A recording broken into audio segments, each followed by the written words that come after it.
মূর্তি বানানোর রাজনীতি সফল হয় নাই। শেখের বেটি বাংলাদেশে থাকতে পারে নাই।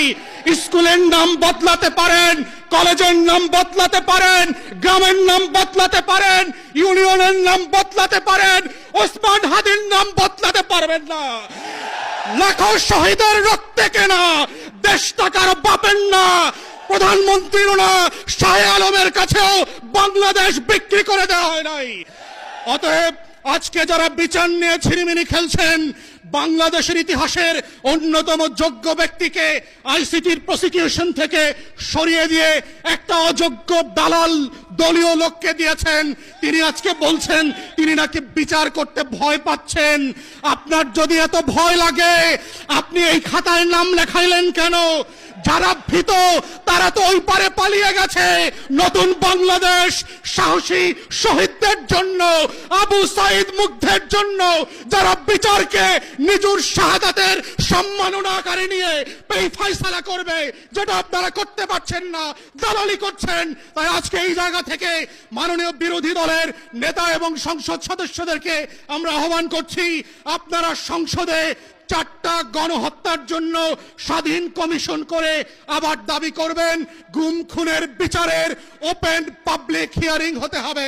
যেটা আমেরিকাতে, পশ্চিমা দেশগুলোতে যেই গণশুনানি হয়, গত 17 বছরের হাজার হাজার গুম হয়ে যাওয়া লাশ পর্যন্ত, স্মৃতি পর্যন্ত হারিয়ে ফেলা মানুষদের গল্প এই বাংলাদেশের 20 কোটি মানুষের ঐতিহাসিক স্মৃতি সংরক্ষণের জায়গা থেকে স্মরণে রাখতে হবে। এই কমিশনগুলো বিটিভি এবং সংসদ থেকে লাইভ করতে হবে। জুলাই জাদুঘর অবিলম্বে ওপেন করে দিতে হবে জাতির কাছে। জুলাই স্মৃতি শহীদ স্মৃতি ফাউন্ডেশন, তার কর্মকর্তা কর্মচারীরা গত 4 মাস ধরে বেতন পায় না। মাননীয় বিরোধী দলীয় নেতা, বিরোধী দলীয় চিফ হুইপকে বলছি, বাজেট সেশনে অবশ্যই আপনাদেরকে এইটা সংসদে রাইজ করতে হবে। কোটি কোটি লক্ষ লক্ষ কোটি টাকা লুটপাটের বাজেট হয়। আমার 24-এর শহীদদেরকে নিয়ে যে ফাউন্ডেশন কাজ করছে তারা 4 মাস ধরে বেতন পায় না।